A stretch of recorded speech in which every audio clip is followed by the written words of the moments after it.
Hello class. Now we have the next question. The question is given on your screen. जिसमें बोला है in the question is given निम्नलिखित बंटन एक मोहल्ले के बच्चों के दैनिक जेब खर्च दर्शाता है। माध्य जेब खर्च 18 है। लुप्त बारंबारता आपको एफ ज्ञात करनी है। ठीक है, और जो क्वेश्चन भी इजी है, not a big deal, but just to applied formula.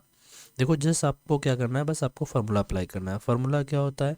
Mean is equal to sum of F X divided by N, यही होता है। अब यहाँ पर क्या करना है आपको, पहले आपको निकालना पड़ेगा एक्सपेंशन ऑफ एक्स। ठीक है, आफ्टर दैट क्या होगा, उसके बाद निकालना लिखना पड़ेगा बारंबारता और फिर सम ऑफ एफ एक्स, यही करना पड़ता है। सो यहाँ पर आपको वही चीज़ें अप्लाई करनी है। देखो पहले एक्स हमें एक्सपेंशन निकालना पड़ेगा। आप पहला और दूसरा क्वेश्चन करके आइए, ये चीज़ें बता चुका हूँ। जहाँ पर मिनिमम लिमिट और मैक्सिमम लिमिट का योग करके आधा कर देते थे, वही करेंगे। तो 13 11 कितना होता है जाकर 24, और 24 का आधा कितना हुआ 12। इसी प्रकार से 13 और 15 होता है 28, 28 का आधा कितना हुआ 14। पहली चीज़ आपको ये भी देखना पड़ेगा कि ये है कौन सा। ये देखो ये सारे के सारे किस पर हैं? सतत, यानी कि सतत सवाल है। कौन सी है? सतत बारंबारता पर सवाल आधारित है। लगातार देखो 13 के बाद 13 फिर 15। ये चीज़ आप पहले दो दूसरा तीसरा क्वेश्चन करके आइए, हम इनकी बस प्रैक्टिस करा रहे हैं। ठीक है, तो 14 हो गया, फिर 7 5 12, और ये हो जाएगा जाकर 15 और 17 32। 32 का आधा कितना होता है 16। ठीक है, जस्ट अ मिनट।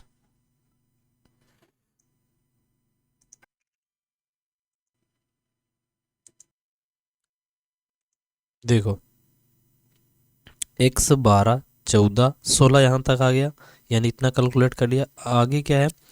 9 7 16 36, यानी कितना हो जाएगा 18। फिर 19 और 21 कितना होता है 40, 40 का आधा कितना होता है 20। 21 और 23 यानी कि हो गया 44, 44 का आधा 22। इसी प्रकार से 5 3 8 और हो गया जाकर 48, 48 का आधा कितना हुआ 24। आई होप यहाँ तक इतनी बात समझ में आई हो। एक्सपेंशन ऑफ एक्स निकाल लिया। आफ्टर दैट क्या करना है आपको? बारंबारता देखनी है। बारंबारता जो ये दी होती है ना बच्चों की संख्या, ये हमारी बारंबारता दी है, तो इसको आपको लिखना है 7 6 9 13 एफ, और उसके बाद 5, उसके बाद 4, यही दिया हुआ है। उसके बाद देखो हमें सम ऑफ ये भी निकालना है, बारंबारताओं का योग। तो वो कैसे निकलेगा? आपको करना कुछ नहीं है, बस आपको क्या करना है, इनको मल्टीप्लाई करते हुए चलना है। क्या करना है? मल्टीप्लाई। तो 12 सत्ते 84, 14 छंग 84, 16 नामा 144, उसके बाद 13 अट्ठे 104, और फिर बचेगा 10। ठीक है ना, और 13 कम 13, 13 10 23। ठीक है, और ये हो जाएगा 20 एफ। कितना हो जाएगा 20 एफ? ये कितना हो जाएगा 22 पंजे 110 होता है, 24 चक्कू 96 होता है। तो यहाँ पर सम ऑफ एफ इसको निकालेंगे, यानी सम ऑफ एफ एक्स कितना हो जाएगा, कैलकुलेट करो।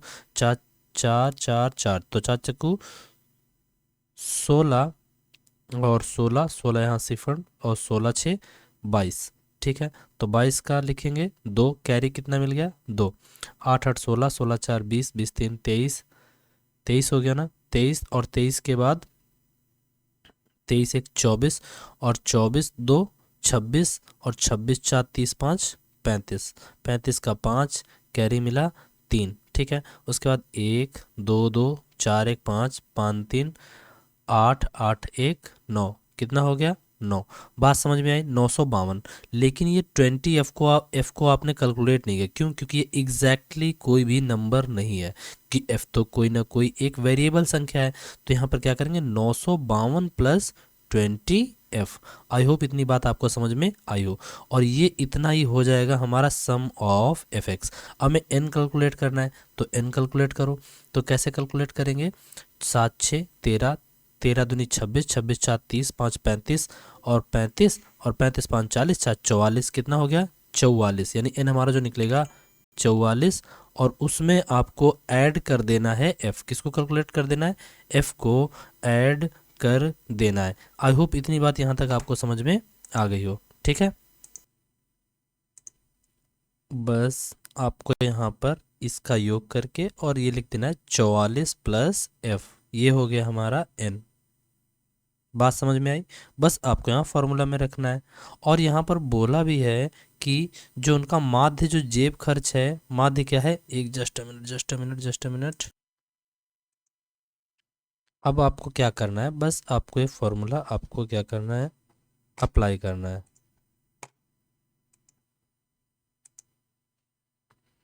तो बस आपको यहाँ से करना कुछ नहीं है, देखो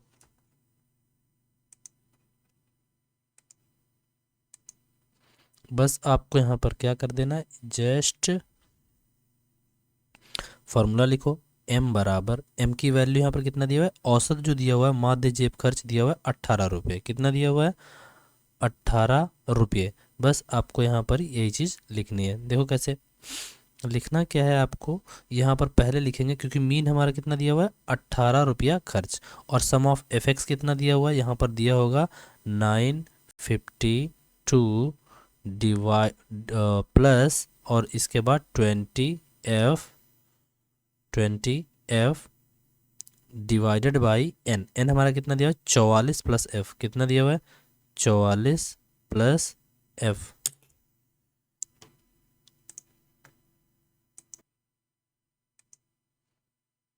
बस आपको यहाँ पर अब इसको सॉर्ट आउट कर लेना है। सॉर्ट आउट कैसे करेंगे, बस आपको यहाँ पर करना है, एक सेकेंड, बस आपको यहाँ पर क्या करना है, बस इसको सिंप्लीफाई कर लो। 952 plus 20 F divided by 44 plus F. Cross multiplication आपको करना है, मतलब गुणा करनी है क्रॉस मल्टीप्लिकेशन में। तो इसको करेंगे 18 गुणे 44 plus 18 F is equal to 952 plus 20 F.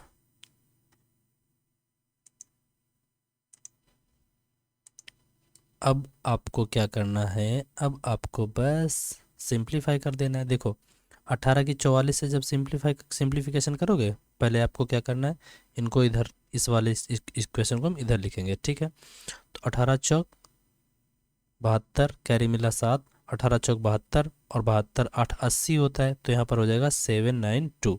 ठीक है, और plus 18 F is equal to 952 plus 20 F.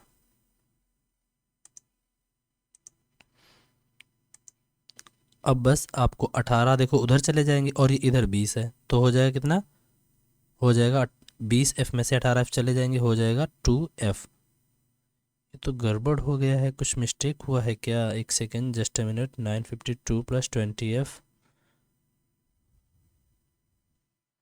ऐसा कैसे, पता है थोड़ी सी यहाँ पर क्वेश्चन में मिस्टेक ऐड करने में हुई है। ऐड करने में क्या मिस्टेक हुई है वो आपने फोकस नहीं किया। देखो यहाँ पर जोड़ने पर 952 नहीं आएगा, यहाँ पर आएगा वो 752। कितना आएगा, 752। तो मुझे हर जगह करेक्ट करना पड़ेगा, 752। यहाँ पर कितना होगा, 752। ठीक है, यहाँ पर भी 752। कितना हो जाएगा यहाँ पर, 752। तो यहाँ पर भी 752, यहाँ पर भी 752, यहाँ पर भी 752। अब सही है, ठीक है ना, और यहाँ पर भी 752। ये प्रॉब्लम मतलब कि होता है, कोई बड़ी बात नहीं, नॉट अ बिग डील। तो 18 एफ यानी 20 एफ में से 18 एफ चलेगा तो कितना बच गया, यहाँ पर भी रह गया 752। अब ये इधर चला जाएगा 752 और 792 में से 752 हम मतलब कि 792 में से 792 में से 752 घटा देंगे तो क्या हो जाएगा, 2 से 2 गया 0, 9 में से 5 किया जाकर 4। ठीक है, बच गया 40। अब यानी कि 40 बराबर 2 एफ दिया हुआ है, तो एक यानी एफ की वैल्यू कितनी आ जाएगी, एफ की वैल्यू आ जाएगी 20। कितनी आ जाएगी एफ की वैल्यू, 20। कितनी आ जाएगी value, 20। So F is equal to 20। I hope इतनी बात आपको समझ में आ गई हो। तो आपका तीसरा क्वेश्चन कंप्लीट हुआ। ठीक है। सो चलते हैं हम अगले क्वेश्चन की ओर। Question number 4।